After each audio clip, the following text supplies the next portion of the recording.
ஓம் சாந்தி. 28/9/2024 காலை முரளி. பாப்ததா மதுபன். சிவ பரமாத்மாவின் மகவாக்கியம். இனிமையான குழந்தைகளே, நீங்கள் வரிசை கிரமத்தில் சதோ பிரதானமாக மாறும் பொழுது இந்த இயற்கை சீற்றங்கள் மற்றும் வினாசத்தின் வேகம் அதிகரிக்கும். இந்த பழைய உலகம் அழிந்துவிடும். கேள்வி: பாபாவின் முழு சொத்தும் அடைய எந்த முயற்சி செய்ய வேண்டும்? பதில்: முழு சொத்தும் அடைய வேண்டும் என்றால் முதலில் பாபாவை தனது குழந்தையாக மாற்றிக்கொள்ளுங்கள். அதாவது உங்களிடம் என்ன இருக்கிறதோ அதை பாபாவிற்கு அர்ப்பணம் செய்யுங்கள். பாபாவை தன்னுடைய முழுமையான வாரிசாக மாற்றிக்கொண்டால் முழு சொத்துக்கும் அதிபதியாக மாறிவிடுவீர்கள். இரண்டாவது, சம்பூர்ண தூய்மையாகும் பொழுது முழு சொத்தும் கிடைக்கும். சம்பூர்ணமாக தூய்மையாகவில்லை என்றால் தண்டனை அடைந்து சிறிதளவு பதவி கிடைக்கும். ஓம் சாந்தி. குழந்தைகள் ஒருவரின் நினைவில் மட்டும் இருக்கக்கூடாது, மூவரின் நினைவில் இருக்க வேண்டும். அதாவது ஒருவர்தான், ஆனால் அவரே தந்தையாவார், ஆசிரியர் ஆவார், சத்குருவாகவும் இருக்கிறார் என நீங்கள் அறிவீர்கள். நம் அனைவரையும் திரும்ப அழைத்து செல்ல தந்தை வந்திருக்கின்றார். இந்த புது விஷயங்களை நீங்கள் தான் புரிந்து கொண்டீர்கள். பக்தியை கற்பிப்பவர்கள், சாஸ்திரங்களை கற்றுத் தருபவர்கள் அனைவரும் மனிதர்களே என குழந்தைகளுக்கு தெரியும். இவரை மனிதர் என்று கூற முடியாது அல்லவா? அதாவது தந்தை சொல்றாரு, இன்னைக்கு பக்தி சொல்லி கொடுக்கறவங்களும் சரி, சாஸ்திரங்களை சொல்லி தர்றவங்களும் சரி, எல்லாரும் மனுஷங்க தான். ஆனா இவரை மனிதர்னு சொல்ல முடியாது இல்லையா? இவர் யாருன்னா பகவான், அதாவது நிராகாரமானவர். இவர் நிராகாரர். நிராகார ஆத்மாக்களை படிக்க வைக்கின்றார். ஆத்மா சரீரத்தின் மூலமாக கேட்கின்றது. இந்த ஞானம் புத்தியில் இருக்க வேண்டும். இப்பொழுது நீங்கள் எல்லையற்ற தந்தையின் நினைவில் இருக்கின்றீர்கள். ஆன்மீக குழந்தைகளே, என்னை நினைவு செய்தால் பாவங்கள் நீங்கும் என எல்லையற்ற தந்தை கூறியிருக்கின்றார். இங்கே சாஸ்திரம் போன்ற எந்த ஒரு விஷயமும் கிடையாது.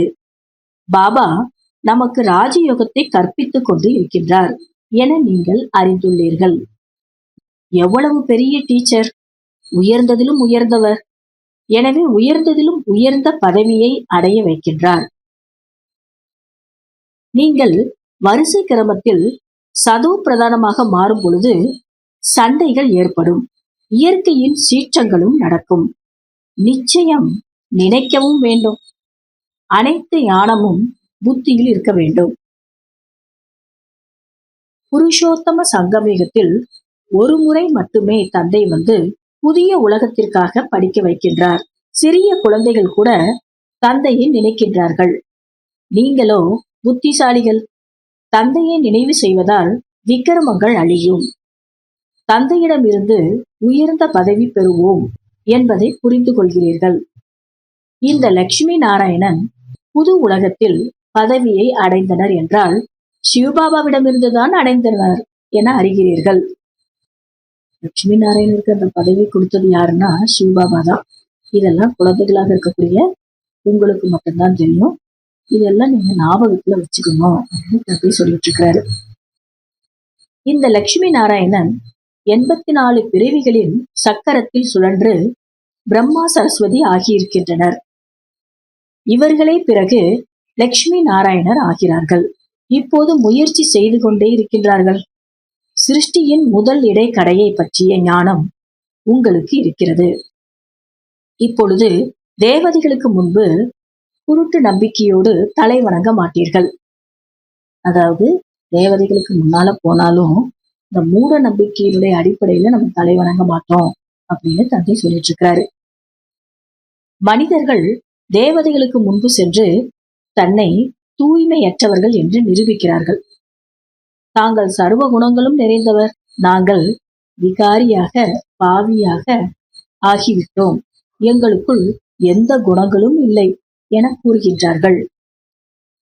நீங்கள் யாருடைய மகிமையை பாடினீர்களோ அவர்களாகவே இப்பொழுது மாறுகிறீர்கள் என தந்தை கூறுகிறார். ஓம் சாந்தி. பக்தி மற்றும் ஞானம். பாபாவிற்கு ஞானக்கடல் என்று பெயர். பக்தி எப்பொழுது ஆரம்பித்தது, எப்பொழுது முடிவடைகின்றது என பக்தியை பற்றிய அனைத்தும் அவருக்கு தெரியும். சிவபாபாவுக்கு பக்தி எப்போ ஆரம்பமாச்சு, எப்போ முடிவடையும் ஏன்னா அவர் ஞானக்கடலா இருக்கிறதுனால எல்லா விஷயத்தையும் தெரிந்திருக்கிறாரு. மனிதர்களுக்கு இது தெரியாது. பாபா தான் வந்து புரிய வைக்கின்றார். சத்தியுகத்தில் நீங்கள் தேவி தேவதைகளாக உலகிற்கே அதிபதியாக இருந்தீர்கள். அங்கே பக்தியின் பெயர் எதுவும் கிடையாது. சத்தியுகத்துல பக்தி எதுவுமே கிடையாது. ஒரு கோவிலும் கிடையாது. அனைவரும் தேவி தேவதைகளாக இருந்தனர். பிறகு உலகம் பாதி பழையதாகியதும், அதாவது 2500 வருடங்கள் முடிவடைந்து திரேதா யுகம் மற்றும் துவாபர யுகத்தின் சங்கம யுகம் நடக்கும் பொழுது ராவணன் வருகின்றான். நிச்சயம் சங்கமம் வேண்டும். அதாவது தந்தை சொல்றாங்க, ராவணன் வரக்கூடிய இடமும் சங்கமம் தான், சிவபாபா வரக்கூடிய இடமும் சங்கமம் தான். ஆனா ராவணன் எந்த சங்கம யுகத்துல வரான்னா திரேதா யுகம் மற்றும் துவாபர யுகத்தினுடைய சங்கமத்துல வராரு. ஆனா சிவபாபா எந்த சங்கம யுகத்துல வராருன்னா கலியுகத்துக்கும் சத்தியுகத்துக்கும் நடுவில் சங்கம யுகத்துல வருகிறாரு. அதனால பாபா சொல்றாங்க, 2 பேருமே சங்கம யுகத்துலதான் வராங்க. ஆனா இடம் மாறி மாறி இருக்கு. அந்த சங்கமத்திற்கு நன்மை நடக்கும் நேரம் என்று கூற முடியாது. ஆனால் இந்த ராவணன் வரக்கூடிய சங்கம யுகத்துக்கு நன்மை நடக்கும் நேரம்னு சொல்ல முடியாதான். அது தீமை விளைவிக்கும் நேரம் என்றே கூறலாம். பாபாவின் பெயரே நன்மை செய்யக்கூடியவர். துவாபர யுகத்தில் இருந்தே தீமை நடக்கக்கூடிய நேரம் ஆரம்பமாகிறது. பாபா சைத்தன்ய விதை வடிவமாக இருக்கின்றார். அவருக்கு முழு மரத்தை பற்றிய ஞானம் இருக்கின்றது. அந்த விதை கூட சைத்தன்யமாக இருந்தால் தனக்குள் இருந்து மரம் எப்படி வருகிறது என்பதை புரிய வைக்கும். அதாவது தந்தை சொல்றாரு, உலகியல் மரம் வந்து சைத்தன்ய ரூபத்துல இருந்ததுன்னா அந்த மரம் கூட எப்படி வருது, எப்படி வளருது அப்படிங்கிறது புரிய வைக்கும். ஆனால் அதுவோ ஜடமாக இருப்பதால் சொல்ல முடியாது. விதை விதைப்பதனால் முதலில் சிறிய மரம் வருகின்றது என நாம் புரிந்து கொள்ள முடியும். பிறகு பெரியதாகி பலனை கொடுக்க ஆரம்பிக்கின்றது. ஆனால் சைத்தன்யமானதுதான் அனைத்தையும் தெரிவிக்க முடியும். சைத்தன்ய மரமாக இருந்தாதான் எல்லா விஷயத்தையும் சொல்லும். சைத்தன்ய விதையாக இருந்ததுன்னா கண்டிப்பா அந்த மரம் கூட பேசும். ஆனா அது பேசாத, அது ஜட மரம். அடுத்து தந்தை சொல்றாரு, பக்தி மார்க்கத்தில் எவ்வளவு பொருட்கள் இருக்கிறது. மனிதர்களுக்கு பணம் கிடைக்கிறது, பிறகு செலவு செய்கிறார்கள்.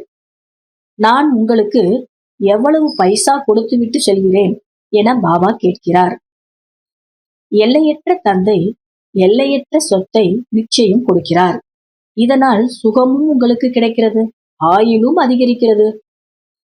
என்னுடைய செல்லமான குழந்தைகளே, ஆயுஷ்வான் பவ என பாபா கூறுகிறார். அங்கே உங்களின் ஆயுள் 150 வருடம் ஆகும். ஒருபோதும் காலன் வர முடியாது. பாபா இவ்வாறு வரம் அளிக்கிறார். உங்களை ஆயுள் நிறைந்தவராக மாற்றுகிறார். நீங்கள் அமரராக ஆவீர்கள். அங்கே ஒருபோதும் அகால மரணம் கிடையாது. அங்கே நீங்கள் மிகவும் சுகமுடையவராக இருந்தீர்கள். எனவே அதற்கு சுகதாமம் என்று பெயர். ஆயுளும் அதிகமாகிறது, செல்வமும் நிறைய கிடைக்கிறது, நிறைய சுகமுடையவராகவும் இருக்கிறீர்கள். கீழான நிலையிலிருந்து மிக உயர்ந்த நிலையை அடைகிறீர்கள். தேவி தேவதா தர்மத்தை ஸ்தாபனை செய்வதற்காகவே தந்தை வந்திருக்கிறார் என்பது உங்களுடைய புத்தியில் இப்பொழுது இருக்கிறது. பாபா இவருக்குள் வந்து அமருவது போல, அதாவது பாபா இவருக்குள் வந்து அமருவது போல ஆத்மா எந்த ஒரு துன்பமும் இன்றி கர்ப்ப மாளிகையில் சத்தியுகத்தில் சென்று அமரும். பிறகு வெளியே வரும்போது மின்னல் மின்னுவது போல பிரகாசிக்கும். ஏனென்றால் ஆத்மா தூய்மையாக இருக்கின்றது. அதாவது தந்தை சத்தியுகத்துடைய பிறப்பை பத்தி சொல்லிக்கிட்டு இருக்கிறாரு. அங்க கர்ப்ப மாளிகையில தான் தந்தை எப்படி இவருடைய உடல்ல பிரவேசம் ஆகுறாரோ அதை ஒப்பிட்டு சத்தியுகத்துல குழந்தைகள் பிறக்கக்கூடிய பிறப்பு அவ்வாறு இருக்கும் அப்படின்னு தந்தை சொல்றாரு. அங்க குழந்தைகள் வெளியே வரும்போது கூட மின்னல் மின்னுவது போல பிரகாசிக்கும் அப்படிங்கிறது கூட சொல்றாரு. ஏனென்றால் ஆத்மா தூய்மையாக இருக்கின்றது. இது அனைத்தும் நாடகத்தில் நிச்சயிக்கப்பட்டு இருக்கின்றது. நல்லது.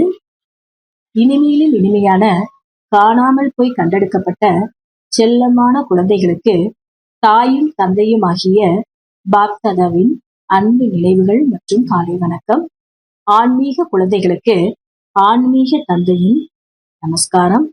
ஆன்மீக தந்தைக்கு ஆன்மீக குழந்தைகளுடைய காலை வணக்கம் மற்றும் நமஸ்காரம்.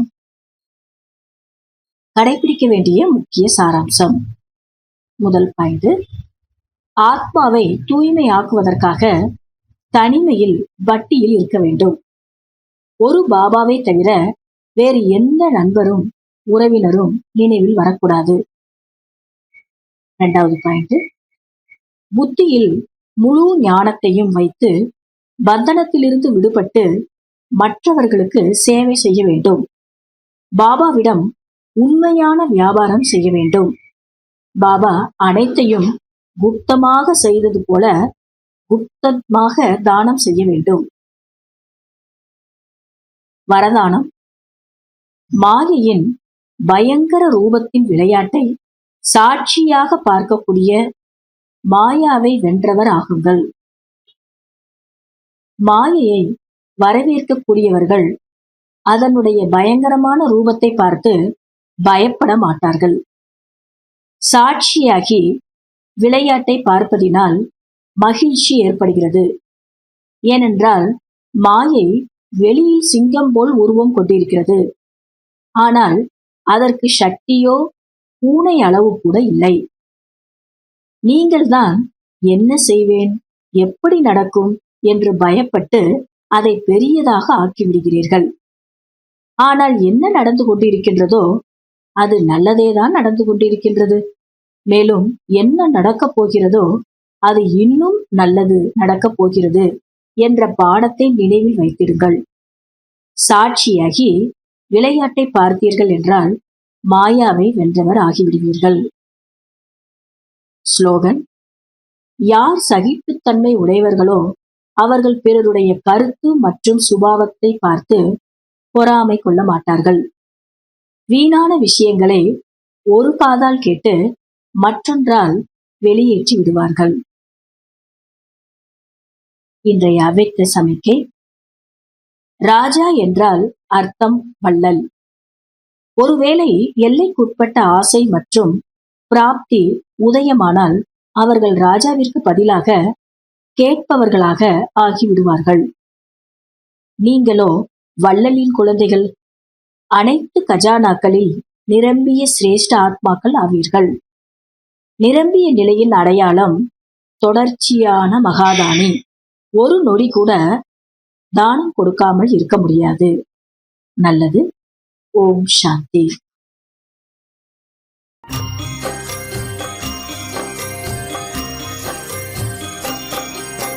பாபா உஞ்ஞானத்திலே மூழ்கிடுவேனே, மூழ்கி தினமும் முத்தெடுத்து முடிசூடுவேனே. பாபா உஞ்ஞானத்திலே மூழ்கிடுவேனே, மூழ்கி தினமும் முத்தெடுத்து முடிசூடுவேனே.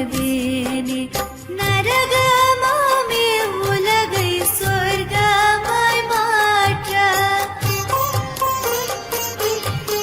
சொர்க்கத்தில் நான் சென்று உலகத்தை ஆள.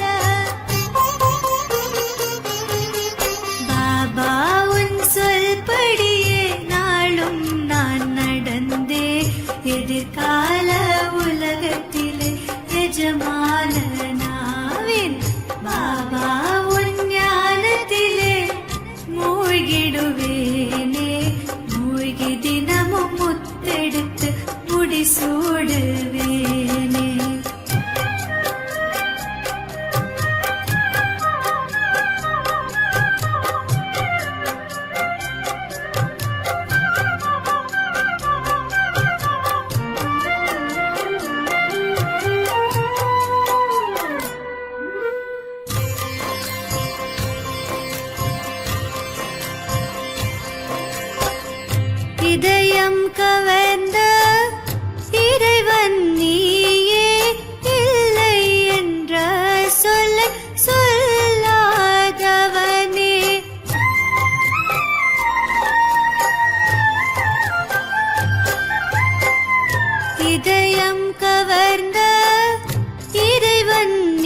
தினமும் முத்தெடுத்து முடிசூடுவேனே பாபா உன்